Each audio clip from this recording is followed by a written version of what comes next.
Hello everyone. आज हम लोग अगले टॉपिक जियोग्राफिकल फ्रेमवर्क के बारे में पढ़ेंगे।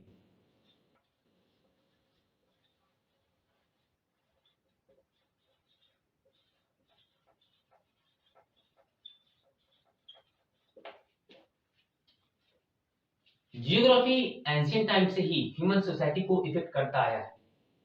इंडस, गंगा, यमुना, ब्रह्मपुत्र, ये सारे की फर्टाइल प्लेन जो होते थे, वो सारी की सारी इतनी ज्यादा फर्टाइल होते थे कि लोग वहां पे सेटल होना शुरू कर दिए थे। और इनका सेटल होना यह दर्शाता है कि फिजिकल कंडीशन और हिस्टोरिकल फिनोमेना में बहुत ज्यादा क्लोज रिलेशन था। लोगों का सेटल होने के लिए सिर्फ यही रिस्पॉन्सिबल नहीं थे, और भी बहुत से कॉजेज हुआ करते थे रिस्पॉन्सिबल होने के लिए, जैसे नेचुरल डिजास्टर, जैसे फ्लड्स। किसी जगह पर अगर फ्लड बाढ़ आ जाता था तो लोग उस जगह को छोड़ के दूसरी जगह पर सेटल हो जाते थे। कहीं पे अगर सूखा पड़ जाता था तो लोग उस जगह को छोड़ के दूसरी जगह पर सेटल हो जाते थे। तो ये सब भी और भी कॉजेज थे जो लोग एक जगह को छोड़ के दूसरी जगह पर सेटल होना शुरू कर देते थे।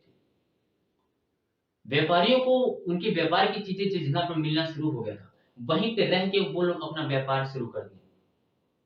मंक, सेज, संत, रिलीजियस प्रीकर्स जो होते थे, वो विलेज टू विलेज या टाउन टू टाउन जाते थे for spreading their message of peace, harmony and religion. तो वो सारे कंडीशन, वो सारे जियोग्राफिकल फ्रेमवर्क में आने वाले कंडीशन, फिजिकल कंडीशन कौन कौन से थे, उसको ही इस टॉपिक में हम लोग डिस्कस करेंगे। तो सबसे पहला टॉपिक जो होगा वो होगा हमारा माउंटेन या प्लेट्यू, उसके बारे में। वो माउंटेन और प्लेट्यू कौन कौन से थे, जैसे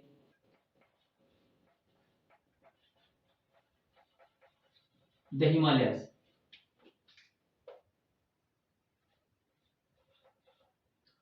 द डेक्कन प्लेट्यू एंड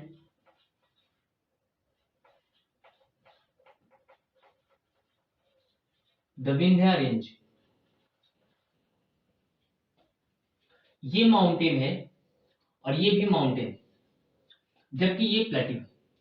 इसके बारे में हम लोग पढ़ते हैं। ये फिजिकल कंडीशन थी जिसकी वजह से हिस्ट्री को इफेक्ट पड़ता है। कैसे पड़ता है वो देखिए। ये हिमालय जो था वो इंडिया के लिए, इंडिया के नॉर्थ में एक बैरियर की तरह काम करता था, आज भी करता है। जहां से लोगों का आना बड़ा मुश्किल था। आक्रमणकारी जब भी वहां से आने की कोशिश करते थे तो वो फेल हो गए, क्योंकि बहुत सी हाइट पे 8,848 मीटर ऊपर चढ़ना होता था, फिर वहां से आना पड़ता था इंडिया में, जो एक बैरियर की तरह काम करता है इंडिया के लिए, इंडिया को बचाता था। तो वहां से आना, वहां से किसी भी आक्रमणकारी का इंडिया में आना बड़ा मुश्किल हुआ करता था। हाँ, इसका नॉर्थ और वेस्ट का प्लेस जो था, वो उसकी हाइट जो थी वो कम थी, जिसकी वजह से वहां से लोग आए और इंडिया में सेटल होना शुरू कर दिए थे, आक्रमणकारी भी और व्यापारी भी। ये जो प्लेस है वो प्लेटिव पठार, जो साउथ में है, जो साउथ में है। ये साउथ में डेक्कन का प्लेटिव जो था, वो एक ऐसा प्लेस था जहां पे रॉक्स बहुत ज्यादा हुआ करते थे, चट्टान बहुत ज्यादा हुआ करता था, जिसकी वजह से यहाँ पे किसी भी रूलर के लिए रूल करना बहुत कठिन हो गया था। इसी वजह से ये एक ऐसा प्लेस हो गया था जहां पे रूलर अपना रूलिंग पावर अच्छे से इस्टेब्लिश नहीं कर पाया। अगली टॉपिक आती है विंध्या रेंज। ये माउंटेन जो कि डिवाइडर की तरह काम करता है, डिवाइडर की तरह काम करता है। ये एक ऐसा डिवाइडर था जो इंडिया को साउथ और नॉर्थ, ये दो पार्ट में डिवाइड करता है। यहाँ पे जब साउथ में, सॉरी नॉर्थ में, पूरे नॉर्थ में आर्यन लोगों का डायनेस्टी फैल रहा था, आर्यन लोगों की डायनेस्टी जब पूरे नॉर्थ में फैल रही थी, तो ये लोग पूरे हिमालय से स्टार्ट करते हैं ये अपना डायनेस्टी बनाना, और धीरे धीरे साउथ की तरफ बढ़ते रहते हैं। वहां पे बढ़ते हैं तो बीच में एक रेंज पड़ता है, वो होता है विंध्या रेंज। फिर वहां से वो लोग पार करके उस साइड नहीं जा पाते, साउथ पे इंटर नहीं कर पाते हैं। क्यों? क्योंकि ये जो विंध्या रेंज थी उसको पार कर पाना इनके लिए मुश्किल था, जिसकी वजह से यहाँ पे इन लोगों की डायनेस्टी जो थी वो साउथ की तरफ बढ़ नहीं पाई। जब पूरे भारत में, पूरे नॉर्थ में आर्यन डायनेस्टी फैल रहा था, उस वक्त साउथ में द्रविड़ फैल रहे थे, द्रविड़ अपना एम्पायर स्टैब्लिश कर रहे थे। तो ये फिजिकल कंडीशन थे, ये फिजिकल कंडीशन है जिसकी वजह से पूरी पूरी हिस्ट्री जो थी वो बदल गई। अगर ये नहीं होता, विंध्य रेंज नहीं होता, तो आर्यन जो था वो नॉर्थ की तरफ भी इंटर कर जाते और वहां की हिस्ट्री जो थी वो बदल सकती थी। अगर ये हिमालय का रेंज नहीं होता तो वहां इंडिया में आज न जाने कौन कौन से और भी आक्रमणकारी आ चुके होते। अगर यहाँ पे रॉक्स नहीं होता तो ये प्लेटू भी शायद विकसित होता, ये प्लेटू भी शायद बढ़ा हुआ होता। अगली टॉपिक आती है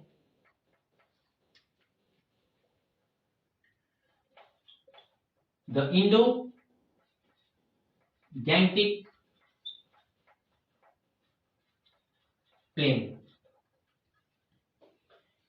हमने जियोग्राफिकल फ्रेमवर्क को पढ़ाते समय अभी बताया आप लोगों से कि इंडस, गंगा, यमुना, ब्रह्मपुत्र, इन सारी की प्लेन प्लेसेस जो थी, प्लेन फर्टाइल प्लेसेस जो थी, वो इतनी ज्यादा फर्टाइल थी कि लोग यहाँ पे रहना, सेटल होना शुरू कर दिए थे। इंडो मतलब इंडस, गैंटी मतलब गंगा।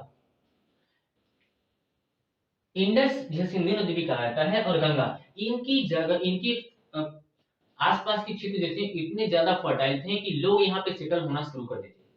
क्योंकि रिवर तो था ही, तो यहाँ पे पानी की कमी तो थी नहीं, और इनके आसपास के क्षेत्र इतने ज्यादा उपजाऊ हुआ करते थे कि नई नई डायनेस्टी यहीं पे जन्म लेना शुरू कर दी, नई नई डायनेस्टी यहीं पे बनना शुरू कर दी। सबसे पहले इंडस नदी में, इंडस और इसके ट्रिब्यूटरीज। ट्रिब्यूटरीज क्या होता है पहले उसको समझा देते हैं। ट्रिब्यूटरीज क्या होता है, मतलब सहायक नदी। ट्रिब्यूटरीज मतलब होता है सहायक नदी। जैसे ये मान लीजिए इंडस नदी है और यहाँ पे छोटी छोटी जो नदियां होती थी वो आके इसी में मिल जाती थी, तो ये नदी इंडस नदी की सहायक नदी कहलाती है। तो इंडस नदी और उसके सहायक नदी के किनारे सबसे पहले डायनेस्टी बनना शुरू हुआ था। फिर बाद में गंगा के किनारे, गंगा और उसके सहायक नदी के किनारे नई नई डायनेस्टी बनना शुरू हो जाती है। जो एक फिजिकल कंडीशन है जो पूरी पूरी हिस्ट्री को इफेक्ट करके रख देता है। One of the most powerful empire was developed on the bank of river Ganga, and that empire was Magध। सबसे ज्यादा शक्तिशाली साम्राज्य में से एक मगध गंगा नदी के किनारे ही विकसित हुआ है। ये सब ऐसी कंडीशन थी, फिजिकल कंडीशन, जो पूरी हिस्ट्री को चेंज कर दिया। अगर ये नदियां नहीं होती तो शायद सिविलाइजेशन जो भारत में सिंधु घाटी सभ्यता आता है वो आता ही नहीं। तो ये फिजिकल कंडीशन है, जियोग्राफिकल फ्रेमवर्क जो हिस्ट्री को इफेक्ट करता है। ये थी आज की टॉपिक। अगले टॉपिक में हम सोर्सेस के बारे में डिस्कस करेंगे।